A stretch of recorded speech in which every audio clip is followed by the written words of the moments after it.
If you're a listener to Still Untitled, the podcast, you've heard me talk about the pilgrimage I made to the Stanley Kubrick exhibition at LACMA in LA and then again at Toronto.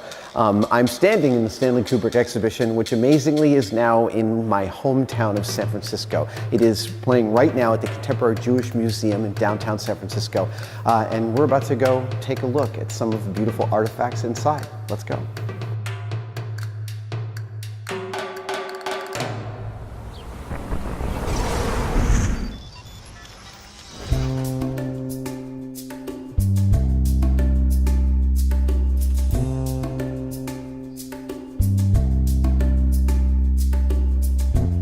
Yeah, so here's the 0.95, there's the 0.7. Now this is a really important piece, not one you would have seen in any of Kubrick's movies because it was obviously used to make his movies. This is a Mitchell 35mm cinema camera, and Kubrick bought it for Barry Lyndon. And the very specific and important thing he did with it was he wanted to film Barry Lyndon only by natural light, by candlelight. And in order to do that, he needed what we would call very fast lenses.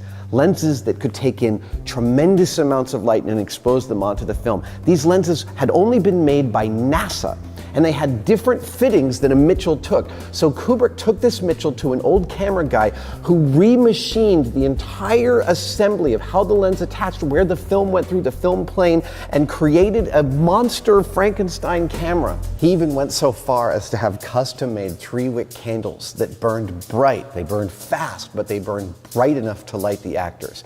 Now, when you have a lens that is what you call wide open to record the actors under very low light, you end up with what's called a very narrow depth of field. And that means that the focal plane, where actors are in focus, is a really precise and very narrow bandwidth.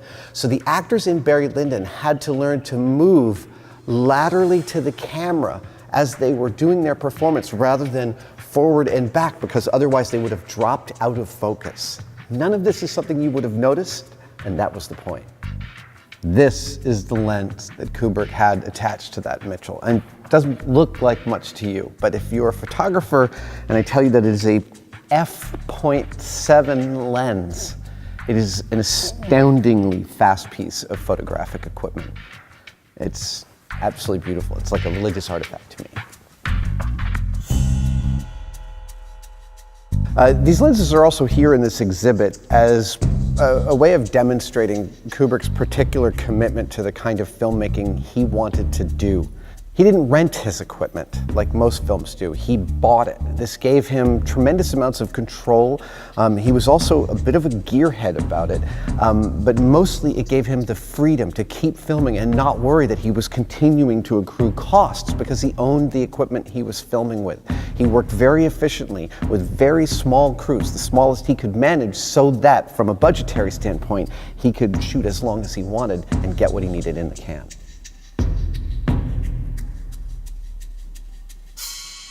These are 9 sketches, production sketches from the pre-production of AI, artificial intelligence. I know, it's not a Stanley Kubrick film, it's a Steven Spielberg film, but it began as a Stanley Kubrick project. He worked on it for a very long time and then effectively passed the reins to Spielberg. These drawings are actually drawings I recognize because I worked on AI. At Industrial Light and Magic, I built a bunch of the buildings shaped like women. This is a drawing that I had on my desk when I was working at ILM, and it came right from Kubrick's pre-production all the way through the actual production of the film to us model makers. My biggest job on AI was in the sequence where they go to New York, and New York is submerged under 100 feet of water, and all the buildings are rotting and chunks are falling out. Me and my team did all of those broken buildings in New York. I spent about 6 months doing it. It was one of the most fun model making jobs I had ever done at ILM, and I was particularly honored to be working on a project that I knew came right from one of my heroes, Stanley Kubrick.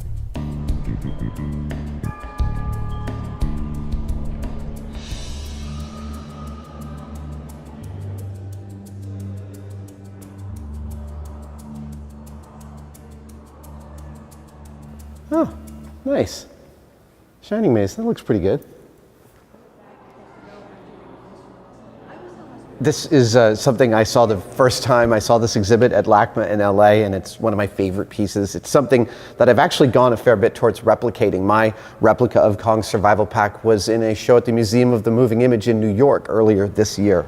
It's so lovely to see these together.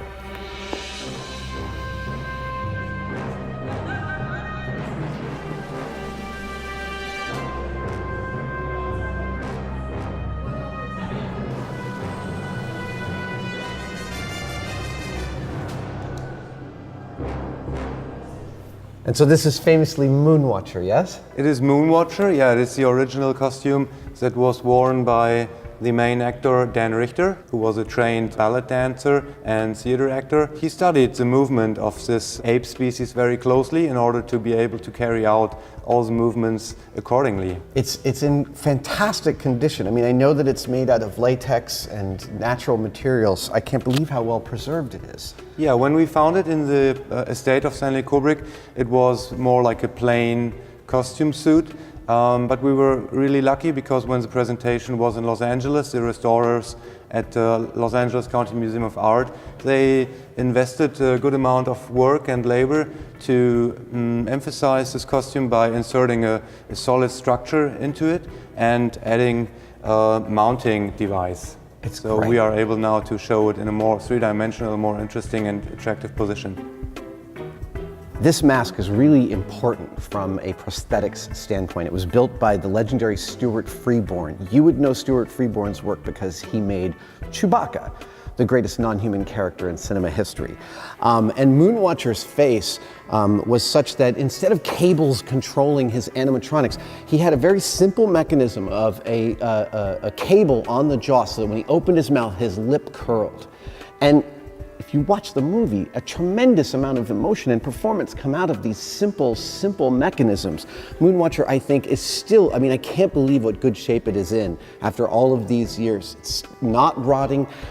Whoever has been preserving it very well. It is just a masterpiece.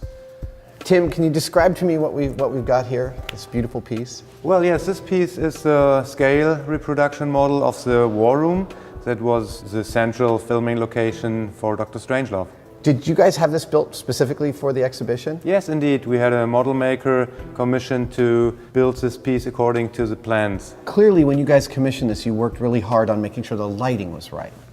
Yeah, I mean, this is interesting because it shows three geometric figures. It has this round light ring, and then we have this square ground plate, and we have a triangular shaped roof. Tim, this is one of the more interesting pieces. I was so surprised to see this. Can you describe what it is? Well, actually it is a large wooden cabinet designed to house all these little file cards. And there are hundreds or even thousands of those file cards in this cabinet. And they all relate to the pre-production and research that Kubrick underwent for his never realized film about Napoleon. And this is, if I'm correct, these are all the major people in Napoleon's life, but also moments and cross-reference to where he was, what he was doing throughout his whole life. Yeah, you're absolutely right.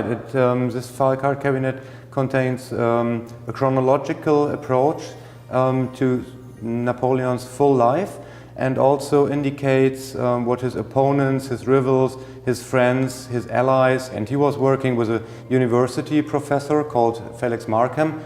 And much of the content that you can read here was supplied by students of Felix Markham to Stanley Kubrick. Carefully working through every book on Napoleon and every moment. That is...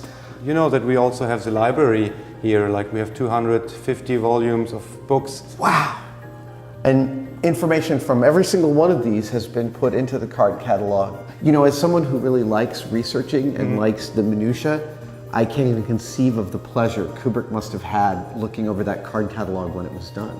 Yeah, certainly. And it is interesting because he was not only focusing on the character of Napoleon, but also he was interested in depictions of everyday life in this period. So besides the library and besides the file card cabinet, Kubrick also had a picture collection of 17,000 images related to the Napoleonic era, depicting everyday items like furniture, vehicles, clothes, street scenes, whatever you can imagine. So he really immersed into this universe. That's amazing. I'm sad that we never got a chance to immerse in the same universe. Yeah, that's right.